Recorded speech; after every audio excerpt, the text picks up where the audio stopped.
नांदीसोबत मी मयुरी वाघ तुम्हा सगळ्यांचं हाऊसफुलच्या आजच्या भागात मनापासून स्वागत करते। महाराष्ट्राचं सौंदर्यच हे की त्याच्या प्रादेशिकतेत विविधता आहे। विदर्भ, खानदेश, मराठवाडा, पश्चिम महाराष्ट्र, कोकण असे सगळे प्रदेश आपली भाषा आणि संस्कृती जपून आहेत। असाच महाराष्ट्राच्या भाषेचा एक वेगळा लहेजा आणि गोडवा टिकवून ठेवलेला एक प्रदेश म्हणजे कोकण। कोकणातल्या निसर्ग सौंदर्याचं दर्शन घडवणारा, तिथल्या माणसाचे चित्रण करणारा असाच एक चित्रपट नुकताच पावसाच्या मुहूर्तावर प्रदर्शित झाला। एव्हरेस्ट एंटरटेनमेंट निर्मित हापूस। लोकांना वाटते की आंब्याची पत्रिका नसते, खरं तर सगळ्याच गोष्टींची पत्रिका असते। अहो एवढंच काय तर पत्रिकेची सुद्धा पत्रिका असते। हे असं पत्रिका बघून व्यापार होत असते ना तर भटांनी पंचांग सोडून पेट्या टाकल्या असत्या। अरे पत्रिका म्हणजे तुम्हाला काय एसटी महामंडळाच्या बसवरची पाटी वाटली की काय? पत्रिका वानरवाडीला चालणार का? फाट्यावर चालल? फाट्यावर मारलं तर म्हणजे चांगलं हातचं सळ घालवलं ना। अरे काय कमी होतं त्या मुलामध्ये? हापूस ही गोष्ट आहे कोकणातल्या वानरवाडी गावातल्या अण्णा गुरव आणि त्यांच्या कुटुंबियांची। हापूस विक्री करणाऱ्या दलालाशी सामना करत हे कुटुंब आंबा उत्पादनाच्या नव्या कल्पना कशा शोधून काढतं हे या चित्रपटात पाहायला मिळणार आहे। शिवाजी साटम, मकरंद अनासपुरे, मधुरा वेलांडकर, पुष्कर श्रोत्री, सुलभा देशपांडे, मृणाल देशपांडे यांनी या चित्रपटात मध्यवर्ती भूमिका साकारल्या। या चित्रपटाचे संवाद संजय पवार यांचे असून संदीप खरे यांच्या गीतांना सलील कुलकर्णी यांनी संगीतबद्ध केलंय आणि या चित्रपटाचं दिग्दर्शन केलंय अभिजित साटम यांनी। काय कमी होतं त्या मुलामध्ये? त्याचे वडील टकले होते। माझ्या व्यापाराच्या राशीत एकच शनी आहे आणि तो कायम वक्र आहे। एक आंबा झाडावरनं उतरवू देणार नाही मी। झाडावरनं आंबा चोरेन म्हणून सांग। गुरुवांची पोरगी आहे ना, ती आम्हा रिक्षावाल्यांचा आहे डाव। डाव म्हणजे सत्यनारायणाचा प्रसाद। तो म्हणला आम्हा रिक्षावाल्यांचा सत्यनारायणाचा महाप्रसाद आहे। महाराष्ट्रातलं लाडकं फळ, एक लाडकी वस्तू, पण त्याच्यावर कोणीच सिनेमा केला नाही। मग आपण ती अपॉर्च्युनिटी का सोडावी म्हणून हापूस या विषयात खरं तर हात घातला। अहो बैलगाड्या सोडून लोक एसट्यान जाऊ लागले, धावू लागले। होय, म्हणूनच ऍक्सिडेंट होऊन मरतं। वेळ काळ बघायची नाही, आपलं घर सोडून निघून जायचं। माणूस जन्माला आला तो मरणारच कधी ना कधीतरी। का पत्रिका बघून तुम्ही त्याला अमरत्व मिळून द्या। अण्णा गुरव हे जुन्या पिढीचे, जुन्या विचारांचे, जुन्या गोष्टींवर विश्वास ठेवणारे, त्याच्या उलट त्यांचा मुलगा जो तरुण पिढीचा, नवीन मॉडर्न ज्याला आपण म्हणू आधुनिक युगातला आणि आधुनिक शिक्षण घेतलेला, त्या दोघांचे विचार एकत्र येत नाहीत। हे आंब्याच्याच संबंधित आंब्याची बागायत करणं आणि आंब्याची विक्री करणं या दोन्ही विषयांवर। ही अंकिता, ही अमृता, आता ह्या दोघी जुळ्या बहिणी आहेत की नाही? म्हणजे त्यांचा जन्म एकाच वेळी झालाय की नाही? म्हणजे त्या दोघींची पत्रिका ही सेमच असणार की नाही? चूक मास्तर, शास्त्रात सेकंदाने आयुष्य बदलतं। आंब्याचा व्यवसाय जो आता शेतकऱ्यांच्या हातात न राहता दलालांच्या हातात गेलाय, तर तो पुन्हा एकदा आंबा पिकवणाऱ्या शेतकऱ्यांच्या हातात आला पाहिजे, अंतिम उत्पन्न त्यांना मिळालं पाहिजे, हा विचार करून त्याच्यासाठी धडपड करणारा असा हा अजित गुरव। अण्णा नमस्कार, तुमच्या बागेतला हापूस पाहिजे सगळा। याला बागा विकायच्या ना तर मी आता सांगतो तुम्हाला। आपण विकायचा आंबा थेट बाजारात नेऊन आपण कमवायचा नफा। आमका नको शिकू, तो देतोय ना 1 लाख रुपये। मराठी माणूस नाही मी, धंदा आम्हाला कळतो। 2 लाख माझी जी भाषा प्रसिद्ध आहे ग्रामीण बोली, त्याचा फार वापर मी या चित्रपटामध्ये केलेला नाहीये। त्यामुळे एक वेगळं कॅरेक्टर, एक अभिनेता म्हणून मी शोधून काढून ते केलेलं आहे। रसिकांच्या पसंतीस नक्की उतरेल असं मला वाटतं। काय मास्तर काय शिकवणार? रिझल्ट द्या नाही तर बाकडं फेकून मार। मुलीच्या हातात 5-6 तरी नरबळी आहेत हो। आई जय महाराष्ट्र। अरे दारू पिऊन तू हलत असतो आणि तुला वाटतं आपण महाराष्ट्र हलवतोय। ऊन उमलून येईल यांच्यातून माती माझी आई आणि आभाळ हे बापू। महाराष्ट्रातल्या प्रत्येक फॅमिलीला ही आपली गोष्ट वाटेल ह्याची खात्री मी तुम्हाला आता देऊ शकतो। आणि बरं का, चाकण्याशिवाय गंमत नाही आणि पाहण्याशिवाय पर्याय नाही। मग स्वागतात येईल खात हे आभाळ सारे तू झुंजते अशी। आपल्या गावचा सडकाम आहे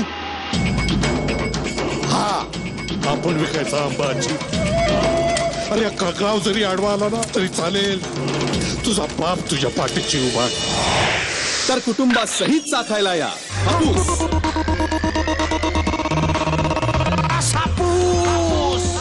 कोकणातल्या लाल मातीच्या जिद्दीची ओळख करून देणारा असा हा कोकणचा राजा हापूस. पण या हापूसची चव चाखून पाहावी अशीच आहे. हापूस सोबतच आणखी एक मराठी चित्रपट प्रदर्शित झाला.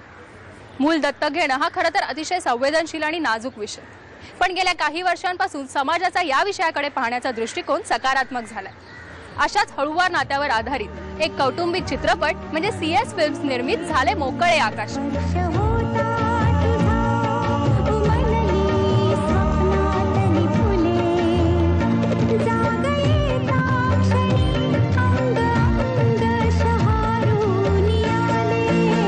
खरं स्त्रीधन तुझ्या वाटेला कधी येणार आहे कोण जाणे. मला आई व्हायचंय. हो, बाहुलीच आहे होती. झाले मोकळे आकाश ही कथा आहे समीर आणि नेहा यांची. लग्नाला 5 वर्ष उलटूनही त्यांच्या घरी पाळणा हल्लेला नाही. बाहुली नावाच्या 3 महिन्यांच्या मुलीला ते दत्तक घेतात आणि पुढे ही मुलगी मानसिकदृष्ट्या अपंग असल्याचं त्यांच्या लक्षात येतं. इथूनच या कुटुंबात वादळाला सुरुवात होते. याच तणावाचे चित्रण या चित्रपटात करण्यात आलेलं आहे.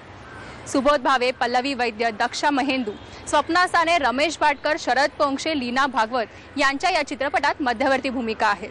या चित्रपटाचा पटकथा संवाद राजेश चव्हाण यांचं असून या चित्रपटाचं दिग्दर्शन केलेलं आहे राजेंद्र अनंत आणि योगेश महाजन यांनी. आश्रमातल्या सगळ्यांना तिचा खूप लळा लागलाय. सहसा भूक लागली की लहान मुलं घर डोक्यावर घेतात, पण आपली बाहुली तसं काहीच करत नाही रे. शी इज ॲबनॉर्मल. हा जो या चित्रपटाचा जो मेन प्रॉब्लेम आम्ही जो दाखवलेला आहे एखाद्या परिवारामध्ये होतो, तो कुठल्याही परिवारामध्ये असं घडू शकतं आणि असं झालेलं आहे. तर इट इज युनिव्हर्सल सब्जेक्ट आणि हा चित्रपट सगळ्या कॅटेगरी म्हणजे नॉन महाराष्ट्रीयन, महाराष्ट्रीयन, कोण कुठल्याही भाषेमध्ये लोकांना आवडू शकेल. दुःख पर्वतांच्या मागे वाहे सुखाची सरिता, सावलीच्या पाठीमागे नेहमी असे प्रकाश. एका मुलीची गोष्ट आहे ती. एक मुलगी एका घरात दत्तक म्हणून जाते. तिच्या आईबापाचं जे मुलांविषयीचं स्वप्न असतं ते स्वप्न खरं तर तिच्यामुळे उद्ध्वस्त होत आहे, पण तीच मुलगी त्या घराला कसं सावरते हा पूर्ण प्रवास म्हणजे झाले मोकळे आकाश. झाले मोकळे आकाश या फिल्ममधला माझा रोल एका आईचा आहे आणि मी सगळ्यात पहिल्यांदाच आईची भूमिका ही भूमिका साकारत असताना मला थोडं टेन्शन आलं होतं, कारण असं वाटत होतं की मी कदाचित ह्या एजपेक्षा थोडी लहान वाटेन, पण तसं मी दाखवण्याचा प्रयत्न केला आहे. माझ्या परीने मी पूर्ण प्रयत्न केलेत. आय होप लोकांपर्यंत ते माझे प्रयत्न पोहोचतील. माझा एका अजूनही वेळ गेलेली नाही. या मुलीला उचला आणि हिला अनाथ आश्रमात परत सोडून द्या.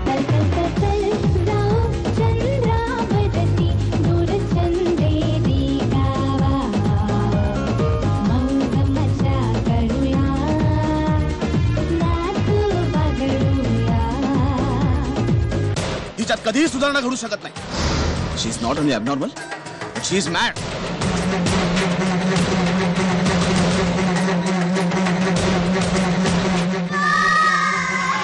अत्यंत तरल आणि कौटुंबिक विषयाला स्पर्श करणारा, दत्तक मूल आणि पालक यांच्यातील नातं हळूवारपणे उलगडणारा झाले मोकळे आकाश हा चित्रपट संपूर्ण कुटुंबियांसमवेत चित्रपटगृहात पाहावा असाच आहे. मराठी माणूस आणि त्याची अस्मिता हे दोन्हीही अविभाज्य घटक.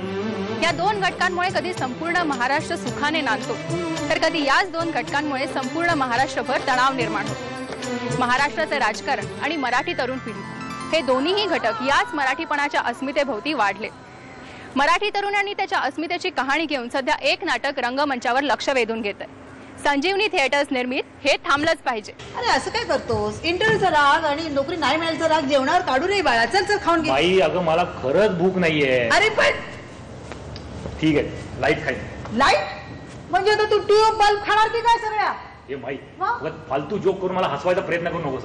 मला एक तर माझं डोकं फिरलंय. बरं राहिलं, चल लाडू तरी खा. नको का? लहानपणापासून तुझ्या त्या लघु उद्योगात चिवडा लाडू खाऊन ना जाऊन वैताग आलाय माई. मी नंतरच काहीतरी खातो. मराठी आणि परप्रांतीय संघर्षाची उलगड करण्याचा प्रयत्न एका मध्यमवर्गीय मराठी कुटुंबामार्फत या नाटकात करण्यात आला. नोकरी न मिळवू शकणारा तरुण एका विशिष्ट विचार प्रणालीकडे कसा आकृष्ट होतो हे या नाटकात पाहायला मिळणार आहे. संजीवनी जाधव, दीपक वधवा, अरविंद घेवडे यांच्या या नाटकात प्रमुख भूमिका आहे. या नाटकाचं लेखन राकेश शिर्के यांनी केलं असून विजय खानविलकर यांनी दिग्दर्शनाची धुरा सांभाळली आहे. अगं या समुद्राच्या लाटा जशा धडाधड कोसळतात ना किनाऱ्यावर, तसं परप्रांतीयांचे लोंढे मुंबईवर धडकतायत. मई आज नोकरीचे वांदे आहेत, उद्या जगण्याचे वांदे होतील. मग तरी मराठी माणसानं स्मशानात जायची वाट बघत मुर्द्यासारखं गप्प राहायचं का? मग काय करायचं ठरवलंयस तू? माई तेच तर कळत नाहीये ग. आजचा ज्वलंत प्रश्न काय आहे? आज माणसाची जगण्यासाठी चाललेली धडपड जी आहे त्या ज्वलंत विषयावर, आजच्या विषयावरती नाटक करावं असं माझ्या मनाला वाटायला लागलं. माझ्या मनाने घेतली ओढ की ना, आज जे घडतं ते पाहिजे. जे मराठी माणसांवरती होणारा जो अन्याय अत्याचार आहे त्याला कुठेतरी वाचा फुटली पाहिजे, त्याला कोणीतरी तोंड दिलं पाहिजे आणि हे लोकांसमोर आलं पाहिजे. यासाठीच आम्ही हा मुद्दाम हा विषय निवडला बाईंनी, आणखी त्या विषयावर नाटक आम्ही करायचं ठरवलं. अगर हमका ई रूम मिल जाए तो यहीं पे कच्चा केला लाएंगे, यहीं पे भट्टी लगाएंगे, यहीं पे सब कुछ करेंगे. तो सबको आसानी होगी ना धंधा करने में. अरे मग घे ना ते रूम, असं काय करतोस? पर माई 50,000 कोण देईल? हे बघ, तुमचं जर भलं होणार असेल ना तर माझ्या लघुउद्योगात मधले 50,000 तुला देते, चालतील? माई माई धन्य हो, माई धन्य हो. प्रेक्षकांना हे नाटक नक्कीच आवडेल आणि आवडतं आहे. आम्हाला रिस्पॉन्स चांगला मिळतोच आहे. राजसाहेबांचे थोडेसे विचार आम्ही मांडलेच आहेत, पण मराठी माणसाची जी अवस्था आहे ती आता आम्ही मांडलेली आहे. आणि जे चाळीत राहणारे मिल मजदूर कामगार असतात वगैरे त्यांचा विषय मांडलेला आहे. मला असं वाटतं प्रेक्षकांनी जर बघितलं हे नाटक तर आम्हालाही त्यांची साथ मिळेल. बिचारा सालवी धंधा बंद होने की वजह से बंबई छोड़ के जा रहा है. आखिर एक मराठी आदमी ने ही मराठी आदमी की टांग खींची ना. ऐसन होते हैं तुम मराठी लोग, कबड्डी चॅम्पियन. कबड्डी सारखे आम्ही फुटबॉल पण खेळतो. अमर बाबू, अरे क्या कर रहे हो अमर बाबू? अपने पेट पे लात मत मारो बाबू. लात नाही मारत. अरे क्या कर रहे हो अमर बाबू?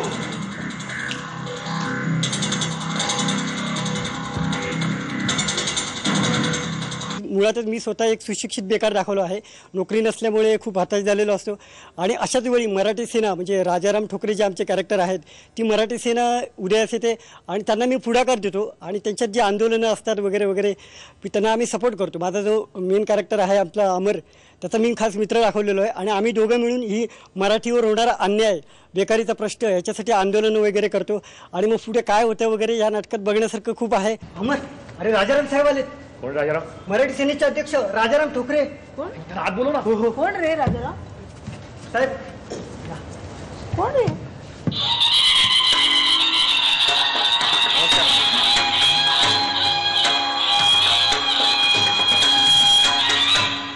या बसा ना, बसा बसा ना, मी चहा घेऊन येते तुमच्यासाठी. तुम्ही बसा. आम्ही जे कार्य करतो त्याला तुम्ही फक्त आशीर्वाद. आयुष्यमान भाऊ. अहो माझ्यासारख्या गरीबाईचे कसले आशीर्वाद मागताय तुम्ही? हे नाटक आहे हे प्रत्येकाने बघावं असं मला वाटतं. कारण का ते याच्यातून आपण खूपसा संदेश दिलेला आहे लोकांना, प्रत्येक तरुणांना दिलेला आहे. तुम्ही असं काहीतरी बंड करू नका. तुम्ही तुमच्या हक्कासाठी लढा, पण रक्तपात करू नका. मी आणि उद्याचा महाराष्ट्र तुझी वाट पाहतोय. कोणताही कायदा, कोणतेही युद्ध पेटलेल्या मराठी मनाला, अरे स्वाभिमानाने जागलेल्या मराठी मनाला थोपू शकत नाही, लक्षात ठेव. माझ्यावर विश्वास ठेव, विजय आपलाच आहे. येतो माई. जय महाराष्ट्र.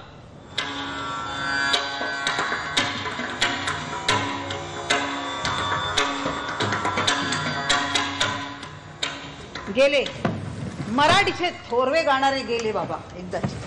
ते गेले, पण माझ्या मनात मराठीचा अंगार फुलवून गेले माई. अमर हो माई, मलाही मनापासून वाटतं मराठीसाठी, मराठी लोकांसाठी काहीतरी करावं. कुठल्याही कलेची निर्मिती ही सृजनशील आणि महत्त्वपूर्ण असतेच, पण त्याचबरोबर ती लोकांपर्यंत पोहोचवणं, त्याबद्दल अभिरुची निर्माण करणं आणि ती जोपासणंही तितकंच महत्त्वाचं असतं. 1968 साली सुधीर नांदगावकर यांच्या नेतृत्वाखाली प्रभात चित्रमंडळाची स्थापना करण्यात आली आणि त्याबरोबर संपूर्ण महाराष्ट्रभर फिल्म सोसायटीची चळवळ सुरू झाली. नुकताच सुधीर नांदगावकर यांनी वयाच्या 70व्या वर्षात पदार्पण केलं. त्यानिमित्ताने प्रभात चित्रमंडळाने एक छोटेखानी कार्यक्रम आयोजित केला होता. या प्रसंगी अभिनेते संदीप कुलकर्णी आणि ज्येष्ठ दिग्दर्शक राजदत्त यांच्या हस्ते सुधीर नांदगावकर यांचा सत्कार करण्यात आला.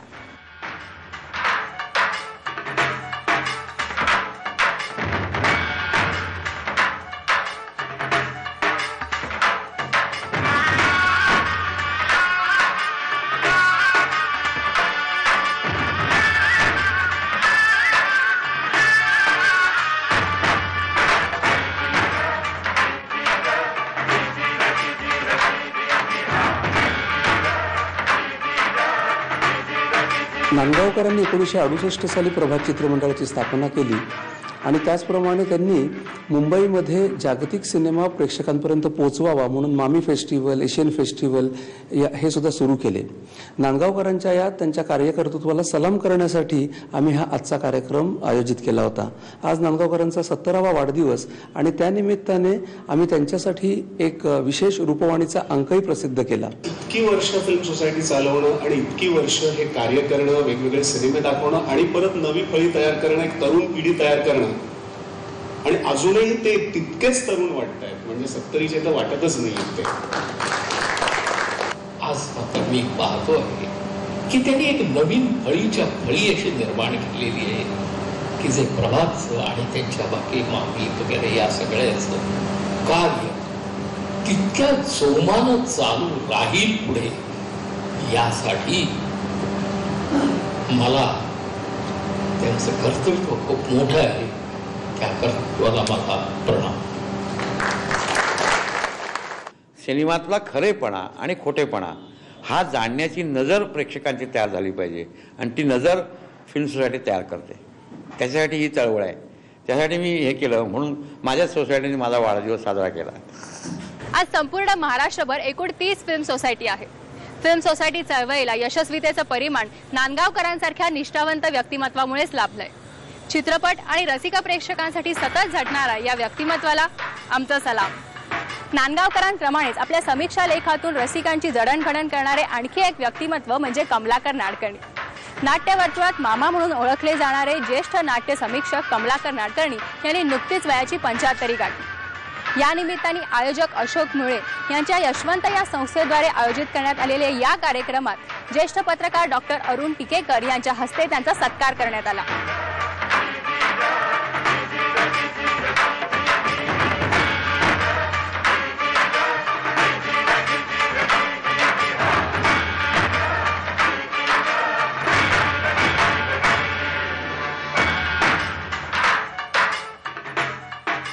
नाडकर्णींनी नाटकाविषयी वाईट लिहिलं की लोक असं म्हणायचं की अरे त्या बॉम्बे गॅस कंपनीमध्ये स्ट्राईक झाला नसताना तर फार बरं झालं. बॉम्बे गॅस कंपनीमध्ये हे नोकरीला होते, तिथे स्ट्राईक झाला आणि मग हे इकडे आले आणि नाटकाविषयी लिहायला. पण एकदा नाटकाविषयी लिहायला लागल्यानंतर नाट्य लेखन किंवा नाट्य समीक्षा किंवा नाटकाच्या अभ्यासा व्यतिरिक्त किंवा या सगळ्या गोष्टींकडे त्यांनी जोडधंदा म्हणून कधी पाहिलं नाही. तेव्हापासून तरी आतापर्यंत ते आपल्या परीनं का होईना नाट्य सेवाच करतात. तर कमलाकर नाडकर्णी हे मित्रच आहेत. ते काही 75 वर्षाचे झाले आहेत असं वाटत नाही. पण मला या निमित्ताने अशोक मुळेंचंही अभिनंदन करावं असं वाटतं की एका नाट्य समीक्षकाची 75 त्यांनी केली. कारण लोक समीक्षक म्हणजे आपल्यावरती टीका करणारा कोणीतरी असं समजून त्याच्यापासून लांब पळतात. पण मुळेंनी तसं केलं नाही आणि मुळे असेच काहीतरी रंगभूमीविषयी उपक्रम करत असतात.